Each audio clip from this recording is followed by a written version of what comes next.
Hello friends, मैं गौरव और जरा ये सुनो। I think we'll get to, when will we get the first people to Mars? I think we have a decent shot of doing that in about, I'd say like 5 years, something like that. ये है 1 Feb 2021 को club house app पर लिया गया Elon Musk का first interview, जहाँ उन्होंने ये क्लियरली बोल लिया कि अगले 4 से 5 सालों में इंसानी प्रजाति को मंगल ग्रह पे पहुंचाना है और मार्स यानी कि मंगल ग्रह को एक हैबिटेबल प्लैनेट बना देंगे। तो मतलब काइंड ऑफ लाइक 2025 या 2026 तक मार्स एक हैबिटेबल प्लैनेट बन पाएगा जहाँ पे इंसानी प्रजाति रह पाएगी। अब ये बात बहुत ही आश्चर्यजनक है क्योंकि नासा वालों ने तो ये कहा था कि हाँ मार्स को हैबिटेबल बनाया जा सकता है बट उसमें एटलीस्ट 2033 हो जाएगा। सो चलो ये बात भी मान लेते हो सकता है इलॉन भाई के पास ज्यादा टेक्नोलॉजी आ गई है और हो सकता है वो ये एंटायर ऑपरेशन को इस स्पीड में एक्सपेडाइट कर रहे हैं कि ये पॉसिबल हो पाएगा। मगर क्या तुमने ये सोचा है कि नासा और इलॉन मस्क दोनों मार्स के पीछे हाथ धो के क्यों पड़ गए हैं आखिर? और कोई प्लैनेट क्यों नहीं है जिसके पीछे वो पड़े हैं? जब इस सवाल को मद्देनजर पे डाल के मैंने थोड़ा सोचा और इस पे थोड़ी सी छानबीन की तब मैंने ये समझा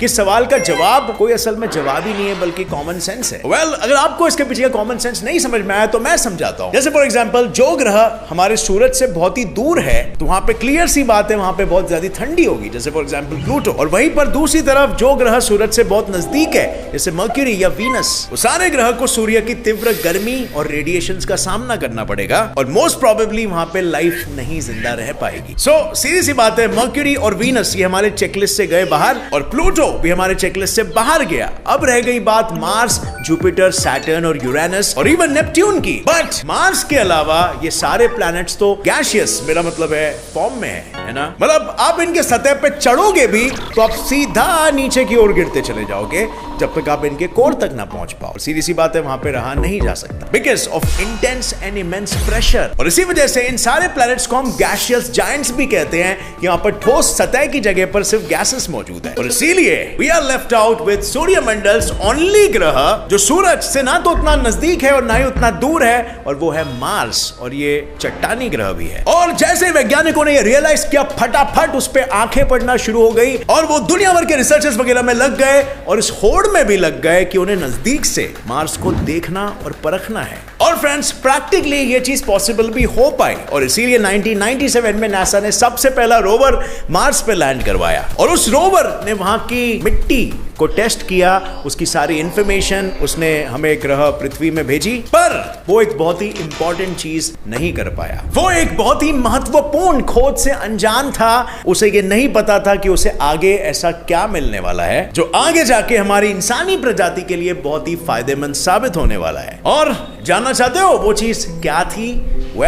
वो है हमारे इंसानी शरीर का सबसे महत्वपूर्ण एलिमेंट जिससे इवन हमारा शरीर 60% कंटेंट से बना है। Yes, you guessed it right.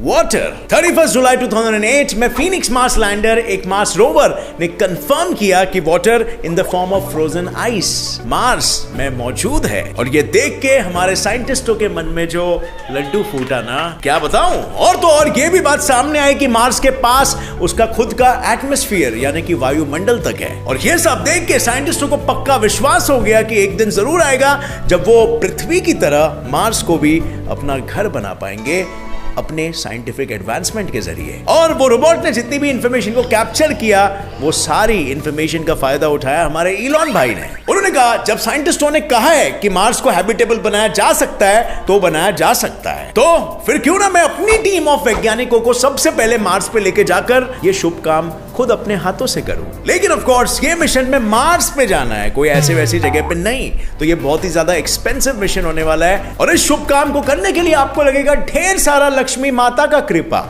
जो प्राप्त करने में हाल ही में उन्होंने 8 फरवरी 2021 को $1.5 बिलियन यानी कि 10.8 करोड़ रुपए के बिटकॉइंस खरीद लिए। मतलब समझ रहे हो, अपने पूरे वेल्थ का 2% शेयर उन्होंने बिटकॉइंस पे लगा लिया और ये पब्लिकली अनाउंस भी कर लिया क्योंकि उन्होंने फ्यूचर देखा है और उनके हिसाब से बिटकॉइंस पे आगे बहुत ज्यादा पैसा अगर आप इन्वेस्ट करोगे तो उसका रिटर्न आने वाला है। इवन टेस्ला मोटर्स अब इसे पेमेंट भी बिटकॉइंस में लेगी जो देख के और सुन के बिटकॉइन की वैल्यू इतनी राइज हो गई कि बाय 13 मार्च 2021 को बिटकॉइंस ने उसकी जिंदगी में पहली बार $60,000 का रेट टच कर लिया। मतलब समझ रहे हो, जिन्होंने पहले से ही बिटकॉइंस में इन्वेस्ट करके ऑलरेडी रखा था वो एक महीने के अंदर ही मालामाल हो गए, और काफी सारे लोग इसमें अभी भी इन्वेस्ट कर रहे हैं। और अगर ये सुन के आपको भी बिटकॉइन में इन्वेस्ट करने का मन कर रहा है तो आपका काम बहुत ही आसान कर देगा ये ऐप कॉइनस्विच कुबेर, जिसमें आपको पूरा का पूरा एक महंगा बिटकॉइन खरीदने की कोई जरूरत नहीं है। आप बिटकॉइंस के कुछ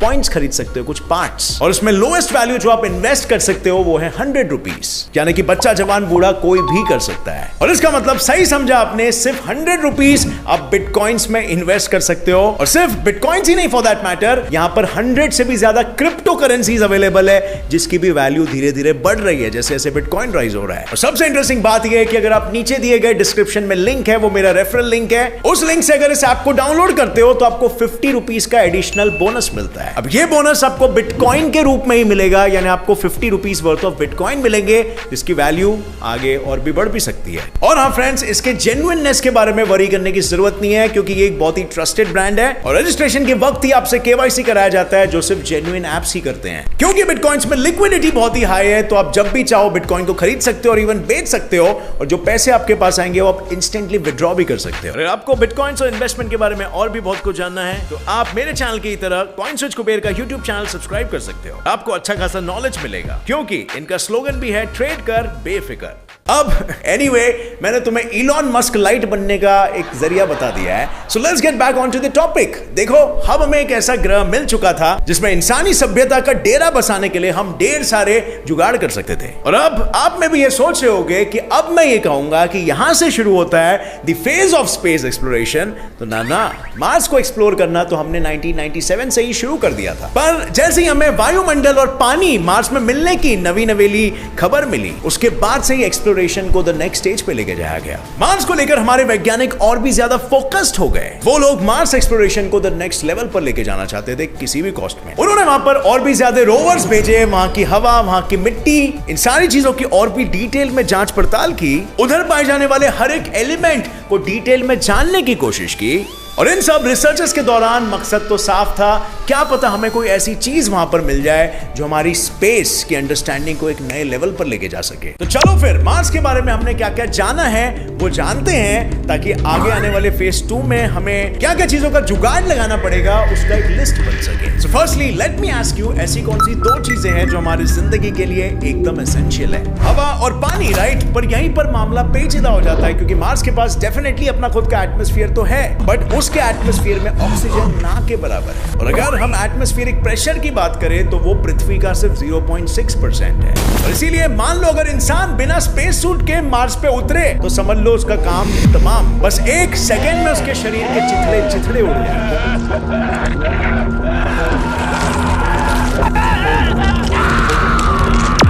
और लो एटमॉस्फेरिक प्रेशर होने की वजह से बर्फ पानी में नहीं बदलेगा बल्कि सप्लीमेट होकर सीधा गैस बन जाएगा। और अब अगर तुम्हें याद है तो मार्स में तो पानी बर्फ के रूप में मौजूद है, ऐसे हमने पहले सुना था, है ना? वेल यस, हमारे साथ स्कैम हुआ है। जिस फॉर्म में वो मौजूद है वो कंज्यूम नहीं किया जा सकता। और तो और वहां का एटमॉस्फेयर इतना पतला है कि सूरज की किरणें सतह तक पहुंचती तो है मगर वो रिफ्लेक्ट बैक होकर वापस से स्पेस में चली जाती है। यानी कि आसान भाषा में वहां पर 24/7 सिर्फ ठंडी का मौसम होता है। और दूसरी तरफ जैसे आप जानते हो हमारी पृथ्वी में एक बहुत ही मोटा थिक ब्लैंकेट ऑफ एटमॉस्फेयर है, और जिस वजह से जब सूरज की किरणें पृथ्वी से टकराती है तो पृथ्वी का एटमॉस्फेयर वो सारे हीट को अंदर लेकर इंसुलेट कर देता है, यानी चादर की तरह वो हीट को ढक देता है और पृथ्वी का टेम्परेचर मेंटेन रहता है। और फ्रेंड्स, मार्स के एटमॉस्फेयर में सबसे ज्यादा कार्बन डाइऑक्साइड है और सिर्फ कुछ अंश ही ऑक्सीजन के हैं, यानी वहां पर कोई ओजोन लेयर भी मेंटेन नहीं है जो कि सूरज के अल्ट्रावायलेट रेडिएशन को सीधा अंदर घुसने देगा और हमारे स्किन के डीएनए को डैमेज करने देगा। अब फ्रेंड्स, यू नो व्हाट,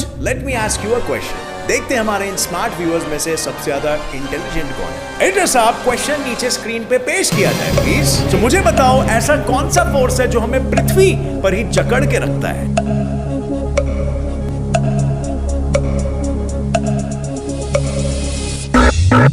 अगर आपका जवाब था ग्रेविटी यानी ग्रेविटेशनल फोर्स, जिसे गुरुत्वाकर्षण भी बोलते हैं, यस यू आर राइट। और इसी फोर्स की वजह से आप पृथ्वी में एकदम अपराइट स्टिल रह सकते हो। बट यही फोर्स मार्स में पृथ्वी के कंपैरिजन में बहुत ही ज्यादा कम है। और बहुत ही ज्यादा से मेरा मतलब है पृथ्वी के कंपैरिजन में 3 गुना कम है। और तो और धरती की मैग्नेटिक फील्ड जिसने हमें अंतरिक्ष की खतरनाक किरणों से बचा के रखा है वो मार्स पे है ही नहीं। और ये सारा रियल चैलेंज है जो हमें फेस करना होगा। यानी कि बॉस हमें हमारे कॉन्सेप्ट का एक आइडिया आ गया है। ये सारी परेशानियां हैं जो हम मार्स में फेस करेंगे और हमें एक टेक्निक या एक स्ट्रैटेजी डिवाइस करनी पड़ेगी जिससे हम ये सारी परेशानियों से दूर रह सके। तो चलो अब हम फेज 2 में शिफ्ट होने के लिए पूरी तरीके से रेडी है। चलो फिर शुरू करते हैं दूसरा दौर, the phase of starting new mission. और हमारे लिए तो द फेस ऑफ जुगाड़। यहां से अब हम एवरी सिंगल प्रॉब्लम का फुल ऑन सोल्यूशन ढूंढेंगे और हमारे पास पूरे लिस्ट ऑफ प्रॉब्लम्स तो है ही पहले से। तो देरी किस बात की, चलिए शुरू करते हैं। सबसे पहला प्रॉब्लम है वायुमंडल यानी कि एटमॉस्फेयर का। अब फ्रेंड्स हमें वहां के वायुमंडल के बारे में क्या पता है कि वो बहुत ही पतला है जिसकी वजह से वहां का एटमॉस्फेरिक प्रेशर बहुत ही कम है और वहां की हवा में मैक्सिमम कार्बन डाइऑक्साइड ही मौजूद है। मतलब हमें किसी तरीके से वहां के एटमॉस्फेयर को थिक डेंस बनाने के लिए दूसरे गैसेस को लाना पड़ेगा, जैसे कि फॉर एग्जांपल ऑक्सीजन या नाइट्रोजन, जो वैसे तो हमारे पृथ्वी के एटमॉस्फेयर में भर भर के मौजूद है। लेकिन पृथ्वी में गैसेस का कॉन्सेंट्रेशन इतना नहीं है कि हम वहां पर रॉकेट्स की मदद से धरती से मार्स में गैसेस को ट्रांसपोर्ट कर सकें। हमें या तो मार्स पे ही या तो अंतरिक्ष में, स्पेस में कोई ऐसा सोर्स ढूंढना होगा जिसमें ऑक्सीजन, कार्बन डाइऑक्साइड और नाइट्रोजन भर भर के मौजूद हो। प्रॉब्लम जैसे आप देख सकते हो बहुत बड़ी है और इसका जुगाड़ इतना आसान नहीं है। और इसीलिए हमारे स्मार्ट वैज्ञानिक एक बार फिर से वापस से लग गए यूनिवर्स को पढ़ने और कहते हैं ना, ब्रह्मांड तो पहले से ही हमारे साथ में है, वी फाउंड अ सॉल्यूशन। अब फ्रेंड्स बहुत ही गौर से सुनना, स्पेस में जो कॉमेट्स है ना वो बर्फ, कार्बन डाइऑक्साइड और नाइट्रोजन से लदे हुए, भरे हुए होते हैं। और इसीलिए असल जुगाड़ की जरूरत तो अब पड़ेगी क्योंकि हमें उन कॉमेट्स को अपने राह से भटकाना होगा ताकि वो मार्स के पाथ में चल के मार्स से ही सीधा बॉम्बार्ड कर सके। और इसीलिए इसमें हमें ऐसे रोबोट्स की जरूरत होगी जो कॉमेट्स को स्कैन करके उनके अंदर क्या एलिमेंट्स है वो सारा इंफॉर्मेशन हम तक पहुंचा सके और फिर उनका पाथ चेंज करके मार्स की ओर को भटकाने में मदद कर सके। एक मीडियम साइज कॉमेट में सिर्फ 5% ही नाइट्रोजन होता है, यानी हमें कम से कम 10,000 कॉमेट्स की जरूरत होगी मार्स में एटमॉस्फेयर बनाने के लिए। जैसे ही वहां पर कॉमेट्स फटने लगेंगे, मार्स के एटमॉस्फेयर में CO2 यानी कि कार्बन डाइऑक्साइड, नाइट्रोजन और वाटर वेपर फैलने लगेगा और वायुमंडल धीरे धीरे थिक होता चला जाएगा और एटमॉस्फेरिक प्रेशर भी बढ़ता चला जाएगा। लगभग 10,000 कॉमेट्स फटने के बाद वहां का एटमॉस्फेरिक प्रेशर हमारे पृथ्वी के जितना कहीं होने लगेगा। और जैसे कि आप लोग जानते हो फ्रेंड्स, ये बहुत ही हार्ड सोल्यूशन लग रहा है, बट अभी तक तो हम सिर्फ प्रॉब्लम का सोल्यूशन ढूंढ रहे हैं। We just want to know whether there is a way or not। और इसीलिए ये है साइंटिस्टों का सबसे पहला जुगाड़ और जब तक साइंटिस्टों को इससे कोई बेटर वे ना मिल जाए तब तक हम इसी को लेके चलेंगे। तो चलो एक प्रॉब्लम को नॉक ऑफ कर देते हैं और बढ़ते हैं दूसरे प्रॉब्लम की ओर, जो है लिक्विड वाटर का मार्स पे होना। अब फर्स्ट प्रॉब्लम को सॉल्व करने के लिए इतनी मेहनत करने का एक बहुत ही बड़ा इंसेंटिव ये है कि हमारा दूसरा प्रॉब्लम भी आधा सॉल्व भी हो जाता है इसकी वजह से। वो इसीलिए क्योंकि हमारे अच्छे खासे भरे एटमॉस्फेयर की वजह से सूरज की किरणें जैसी अर्थ में आती है तो वो अंदर तो जाती है लेकिन एटमॉस्फेयर उसको इंसुलेट कर देता है और वो अर्थ को छोड़कर बाहर नहीं जाता।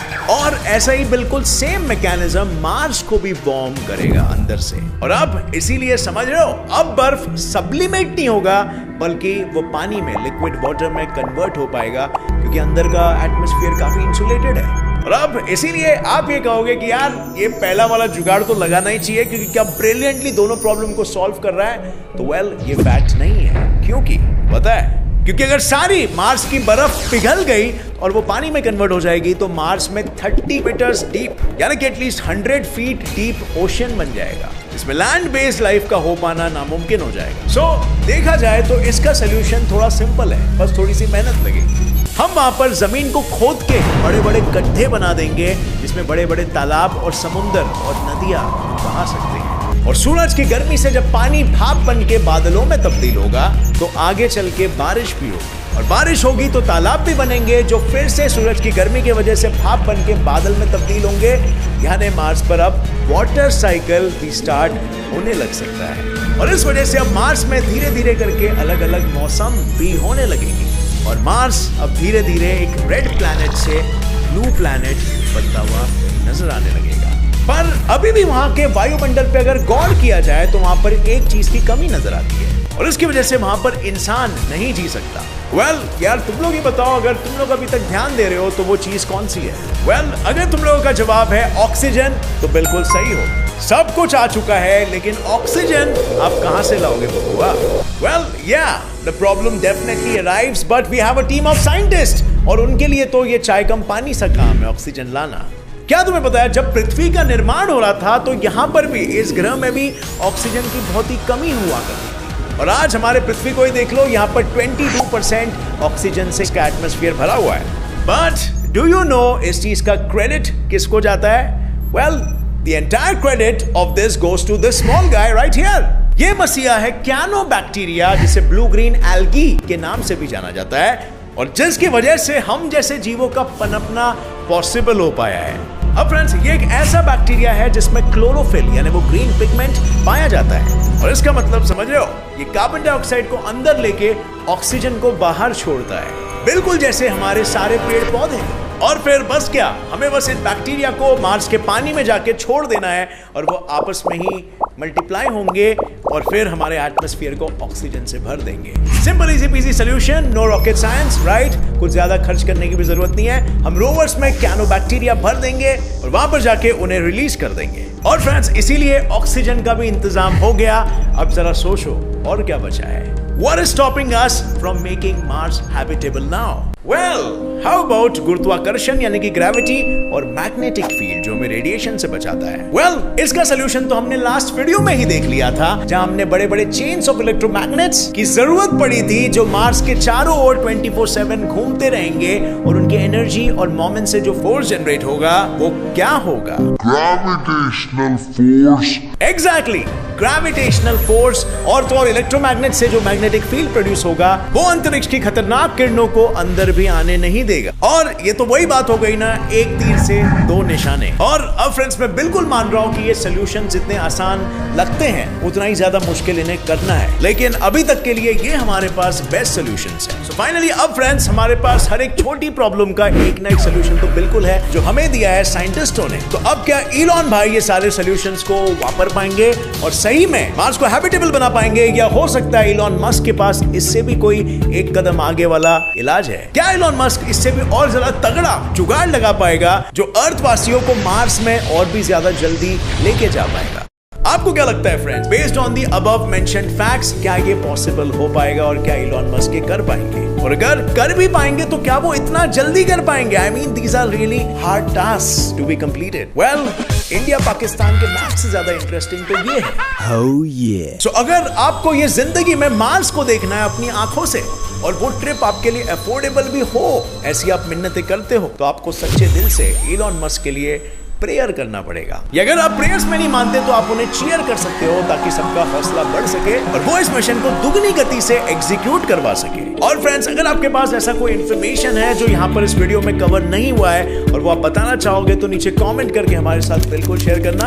और इन जनरली आपकी क्या राय है मार्स कॉलोनाइजेशन को लेकर, वो भी आप नीचे कमेंट कर सकते हो अपने दोस्तों के साथ। मैं आपकी राय बिल्कुल जानना चाहूंगा इस टॉपिक पे। और हाँ, अगर आप अपने पैसे को इन्वेस्ट करना चाहोगे बिटकॉइंस पे तो नीचे दिए गए लिंक से डेफिनेटली वो ऐप को डाउनलोड कर लेना। वीडियो पसंद आई फ्रेंड्स तो एक लाइक जरूर ठोकना। मेरे चैनल के सर्टिफाइड साइंस को अभी सब्सक्राइब कर लो, नोटिफिकेशन बेल बिल्कुल ऑन कर लो ताकि आगे आने वाली ऐसे ही इंटरेस्टिंग और अमेजिंग वीडियोस आप कभी भी मिस ना कर सको। Stay curious friends, keep learning and keep growing. जय हिंद।